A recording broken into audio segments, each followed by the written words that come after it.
Hello everyone, Weather Jamaica here. Welcome to this updated video on the weather across Jamaica and the rest of the Caribbean. It is Monday evening, October 23, 2023. Now before we jump into it, please ensure that you guys like the video, share it, subscribe and tap notification bell so that you'll be notified every time I post a brand new video. Feel free to leave a comment down in the comment section letting me know what the weather has been like in your area recently. Also feel free to ask any other related question that you might have about the future of the weather in your specific area. Alright, so let us take a look at the US National Hurricane Center's 7-day graphical tropical weather outlook. We can see that we don't have any areas in yellows, oranges or reds that have a possible chance of tropical cyclone development within the next 7 days.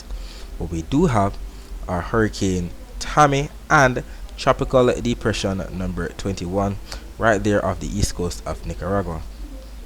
At 4 p.m. Jamaica time today, Hurricane Tammy was located right there towards the north of the Leeward Islands, and it is now packing maximum sustained winds of 75 miles per hour, and it is moving towards the north-northeast at 7 miles per hour.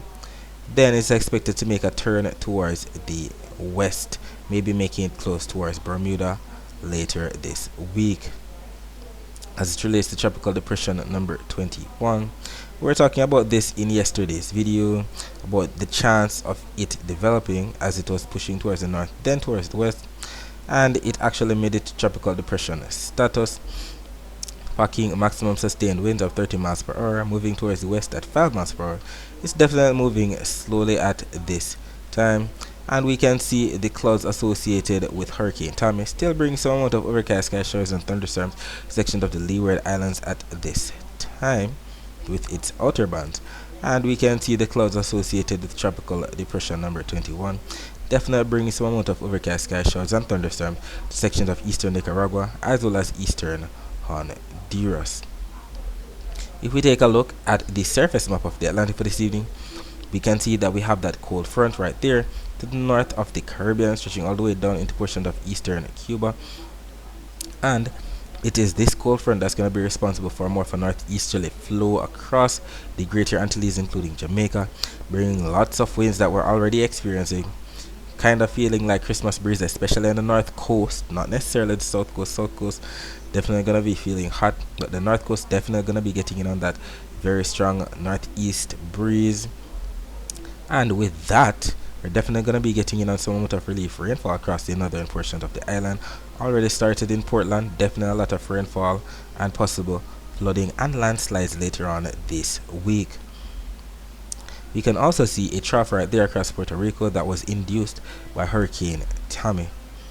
Taking a look at the visible satellite images of the Atlantic before the sun went down, you can see the clouds associated with that trough across portions of the northeastern Caribbean, including Puerto Rico, stretching all the way into Hurricane Tammy, as well as the clouds associated with tropical depression number 21, now affecting portions of eastern Nicaragua. We'll be talking more about the weather across the Caribbean later on. Let's focus our attention on the prediction that was made in yesterday's video about the weather across Jamaica for today. It was stated that we would have received some amount of morning rainfall across sections of some northern and eastern parishes in Jamaica on Monday morning, and then afternoon rainfall across sections of some southern and western parishes in Jamaica.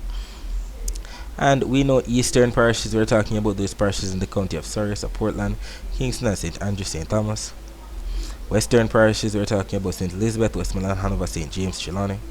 And northern parishes, we're talking about Hanover, St. James, Trelawney, St. Anne, St. Mary, Portland. Southern parishes, Westmoreland, St. Elizabeth, Manchester, Clarendon, St. Catherine, Kingston and St. Andrew and St. Thomas. And what ended up happening, just as predicted, as early as 6:55 a.m. on Monday, we had the infrared satellite images showing clouds bringing overcast skies and some isolated thunderstorms in sections of some northern parishes in Jamaica. So definitely sections of Trelawney, St. Anne, St. Mary, Portland especially getting in on some amount of morning rainfall. And even during the afternoon hours we still had that rainfall coming into sections of Portland, and we can also see that rainfall spilled into sections of some southern and western parishes. So definitely sections of Westmoreland, St. Elizabeth, Manchester, and we saw some of that rainfall spilling into sections of Clarendon and southern St. Catherine as well. And we even have confirmation of this rainfall. Anika White on our Twitter page confirming, stating, "It's still raining in Portland from morning till now." And that's just the beginning, Anika. There's definitely going to be a lot of rainfall in the coming days across Portland, possibly triggering some amount of flooding and landslides across the area. And we can see the flow across the island for today, more of an east-northeasterly kind of flow. Definitely saw that coming in with the strong winds, and we can see all of those clouds coming into sections of Portland, definitely where they got in on that rainfall before the sun went down, as well as sections of Westmoreland, St. Elizabeth, Manchester, just like what we saw on the satellite images on Twitter. And we can even see that on the latest infrared satellite images, we have most of those clouds now pushing offshore, where we still have lots of thunderstorm activity to the south of the island, south and the west of the island, as indicated by those high cold cloud tops, yellows, oranges, reds, blacks, not to mention the sparkling white dots, which represent a moment of lightning strikes, if not lightning flashes. So there's definitely a lot of weather coming off of the island across the sea. So fishers and other marine interests, if you're out there, do take necessary precautions so that you're not that drastically affected. And we can see all of what we just saw on the satellite images on the Cuban Doppler radar images. You know, the greens represent light to moderate rainfall, the yellows represent strong rainfall, and we can see all of that rainfall that we just saw on the satellite images that confirms the rainfall that's out to sea at this time. Either way, we can also see some rainfall coming in from the northeast. Definitely section of Portland and St. Mary gonna be in for some more rainfall tonight into tomorrow, and it's definitely gonna be getting worse as the week progresses. Definitely gonna be bringing some amount of flooding and maybe even landslides to sections of Portland in the coming days. Let us take a look at the precipitation that was taking place across the island for today. It's a bit robust considering that we didn't really get much rainfall on the south coast, but it does paint a picture of what we had on the northeastern portion of the island, or in the northeastern section of the island. So definitely section of Portland, St. Mary, that's where the focus was in terms of the rainfall, as well as sections of St. Elizabeth. Taking a look at the winds right now, not to mention the temperatures. Winds still coming in from the northeast, definitely going to be feeling cool on the north coast for tonight. Either way, we can see 27 degrees Celsius in Montego Bay right now, 27 degrees Celsius in Kingston, and by 3 a.m. on Tuesday, temperature should be dipping down to about 26 degrees Celsius in both Montego Bay and Kingston. As it relates to the temperature forecast for tomorrow, we can see that both the Euro and the GFS are showing maybe up to 1 to 2 degrees Celsius above normal temperatures for 18Z on Tuesday, which is actually 1 p.m. on Tuesday. I know the average temperatures for the month of October is about 89 degrees Fahrenheit, and that's the same as 31 degrees Celsius. So we should be receiving anywhere from 31 to 33 degrees Celsius at most for Tuesday. As it relates to the dry air map, we can see that we still have a lot of dry air across the Gulf of Mexico, the east coast of the United States, as indicated by those yellows, oranges, and reds, as we can see by the key at the bottom. Majority of the Caribbean is experiencing a lot of moist air right now, as indicated by the blues. However, as it relates to the Saharan dust forecast for 2 p.m. on Tuesday, majority of the Saharan dust is right there, stretching all the way from Africa into the central portion of the main development region, as indicated by those light brown colors. And this isn't even that robust. We won't even notice that in the sky if there are actual ships out there. It's not the time of year that we usually get, the vigorous plumes of dust at all, and we're indeed grateful for that. Jamaica is definitely going to be in the clear in terms of Saharan dust weather for 2 p.m. on Tuesday. However, as it relates to the wave forecast, we can see that both the Euro and the GFS are starting to show more in the way of some darker shades of blues across especially the northern and the eastern portion of the island. And we can see by the key on the bottom right that the southern and western section of the island are going to be getting in on those lighter shades of blues that indicate up to 0.54 meter wave height, and that's due to the fact that the winds are still coming in strong from the northeast, averaging up to 20 knots, especially on the north coast. Not so much on the south coast. We can see those blues that shows the least amount of winds. So we know exactly what's going to be happening. It's going to be feeling a bit hotter, especially on the south coast, Kingston and St. Andrew, St. Thomas, sections of St. Catherine, St. Elizabeth, and the north coast is going to be quite cool, especially with these stronger winds taking place on Tuesday. And we can see that both the Euro and the GFS models are showing the same thing. Either way, we know what usually happens during the afternoon hours. We have those cumulus clouds coming in from the northeast, then all of that air piling up wherever we have the darker shades of blues. Then we have that usual afternoon convection, just like what we saw today. Something very similar, clouds coming in from the northeast. Then during the afternoon we have that daytime heating contributing to some afternoon thunderstorms, especially across some southern and western parishes. Either way, definitely going to be still getting in on some more rainfall across the northeast for tomorrow. And with the upper level winds coming in from the northwest, it's definitely going to be favoring more in the way of some southern parishes in Jamaica, getting in on that overcast skies and afternoon convection. Either way, northeastern Jamaica still going to be getting in on a lot of rain. And we can see that on the precipitation forecast, it confirms this. Where do we see the blues that represent rainfall? And what time is this? This is 10 p.m. Eastern Standard Time. It is actually 9 p.m. Jamaica time, so 9 p.m. on Monday. We do see the blues still across sections of some northern and eastern parishes in Jamaica. So St. Mary, Portland, sections of eastern St. Thomas, that's where we see the consensus. Skipping ahead to about 4 a.m. Eastern Standard Time, which is actually 3 a.m. Jamaica time, much of the same. Northern and eastern parishes, especially St. Anne, St. Mary, Portland, definitely going to be getting in on some more rainfall, and this is definitely going to be triggering some amount of isolated flash flooding and maybe even some landslides. Skipping ahead to about 8 a.m. Eastern Standard Time, which is actually 7 a.m. Jamaica time, we do see the same thing. Northern parishes in Jamaica starting to spill into eastern Jamaica, maybe sections of St. Thomas getting in on the action. So definitely Portland, St. Mary, sections of St. Anne, that's where we see the consensus on both the Euro and the GFS models for that time. Then skipping ahead to about 3 p.m. Eastern Standard Time, which is actually 2 p.m. Jamaica time, we start to see a difference.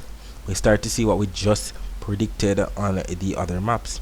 So northern and eastern parishes still getting in on that rainfall, but we're starting to see that rainfall starting to spill into sections of some southern and western parishes, especially St. Catherine, Clarendon, Manchester, St. Elizabeth, Westmoreland.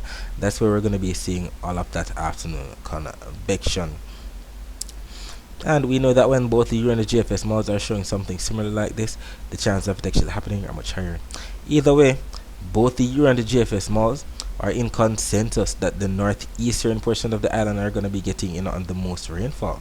Definitely sections of St. Mary, Portland, eastern St. Thomas, and we can see that right there. Both of these maps are showing all the rainfall that's expected from now until 10 p.m. on Tuesday. And we can see the Euro is a bit less robust than the GFS, and we can see up to 0.32 of an inch of rainfall for the most part on the Euro model. Either way, we do see that rainfall across majority of the island, while the GFS starting to make more sense with the rainfall that we saw on the southern portion of the island that they're going to be getting in on the afternoon, and the rainfall that they're going to be getting throughout the day across sections of the northeast, which makes sense that we see up to 1.1 inches of rainfall expected for Tuesday.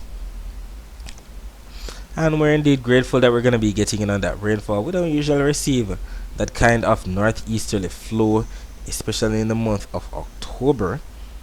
We usually get that kind of weather in the winter months, November, December, January, February, March. So to be getting it this early is quite telling. Definitely going to be a wet winter, especially for Portland and St. Mary if it's starting this early already. Either way, we'll take all the rainfall that we can get before we enter the dry months. Alright, so that's it for the forecast across Jamaica. Let's focus our attention on the rest of the Caribbean. So as stated, we still have some clouds coming into sections of the northeastern Caribbean, all courtesy of Hurricane Tommy's leftovers, bringing some amount of overcast skies and showers to sections of the northeast And we can also see that rainfall associated with tropical depression number 21 across eastern Honduras, Nicaragua, Costa Rica. We even had some afternoon convection across sections of southern Venezuela, the usual afternoon convection across sections of Guyana, Suriname, and sections of Colombia. As it relates to the Doppler radar images of the northeastern Caribbean, we can see where we indeed had some amount of hit or miss rainfall, still making its way into Hurricane Tommy, as we can see by the flow coming in more from the west and trying to lead all the way up into Tommy. So definitely a section of southern and eastern Puerto Rico got in on some amount of rainfall for today. Sections of St. Martin, some hit or miss showers across sections of St. Kitts and Nevis. Not so much rainfall across sections of Antigua and Barbuda today at all, but definitely a section of Guadeloupe got in on some amount of rainfall. As relates to the Barbados radar, we can see some amount of rainfall right there off to the east of Barbados, to the northeast of the island as well. Not much happening across the Windward Islands, anywhere from Dominica southward. Not really experiencing much at all. However, as it relates to the wider view of Doppler radar images, we do see some amount of rainfall right there across sections of northern Venezuela, as well as sections of northern Honduras. As it relates to the temperature forecast for tomorrow, we can see that both here and the GFS are showing up to 3 degrees Celsius or more above normal temperatures, touching all the way from the east to the western Caribbean. As it relates to the Saharan dust forecast, we can see that majority of the Caribbean is in the clear for 2 p.m. on Tuesday, while it's only that stretch of brown that stretches all the way from Africa into the central main development region that's going to be affecting those spots. Nothing for the Caribbean at all. As it relates to the wave forecast, we can see that for the most part we're getting in on those lighter shades of blues across majority of the Caribbean that indicate up to 0.5 of an inch of rainfall, as indicate not rainfall, of an inch of wave height as we can see by the key on the bottom right, while the strongest or the highest waves are going to be right there in the purples and the reds, definitely going to be churned up by the stronger winds across the southwestern Atlantic. Caribbean's winds not so strong. We can see right there the duller green right there across the Caribbean, maybe averaging 5 to 10 knots, which explains the wave height, while we have those yellows coming in from the northeast across the southwestern Atlantic, all the way from Bermuda coming down into the Bahamas and eastern Florida. Definitely some strong northeasterly winds associated with that cold front, as well as Hurricane Tommy right there, definitely churning up the waters, which explains those high wave heights that we just saw. Either way, we still have some strong winds across sections of Cuba, northern Hispaniola, sections of northern Puerto Rico, into sections of eastern Mexico right there, the Yucatan Peninsula. And we see that on both the year and the GFS modes. I know that when we see something similar like this, chance of it actually happening are much higher. Taking a look at the precipitation forecast, the accumulated precipitation from now up until 10 p.m. on Tuesday shows we indeed have a lot of rainfall to receive across sections of Nicaragua associated with tropical depression number 21, as indicated by all of those purples, getting up to 3 inches of rainfall or more. Have more rainfall still to receive across sections of the Yucatan Peninsula, Belize, Guatemala, El Salvador, Honduras, sections of Costa Rica, Panama, Colombia, sections of southeastern Venezuela, Guyana, Suriname. We can also see that we don't have much in the way of rainfall to receive across Trinidad and Tobago or Grenada, but anywhere from St. Vincent northward to St. Lucia could get in on some amount of isolated showers. Martinique, Dominica, Guadeloupe, Antigua and Barbuda, Anguilla, definitely going to be getting in on some rainfall. St. Kitts, the US and British Virgin Islands, Puerto Rico, Dominica, Republic, Haiti, eastern Cuba, and sections of Jamaica, not to mention maybe the southernmost island of the Cayman Islands right there. Definitely going to be getting in on some amount of rainfall. And we do see the consensus on both the and the GFS malls, and the fact that they are both showing something similar. And when they're showing something similar like this, the chances of it actually happening are much higher. Alright, so that's it for today. Thanks for watching.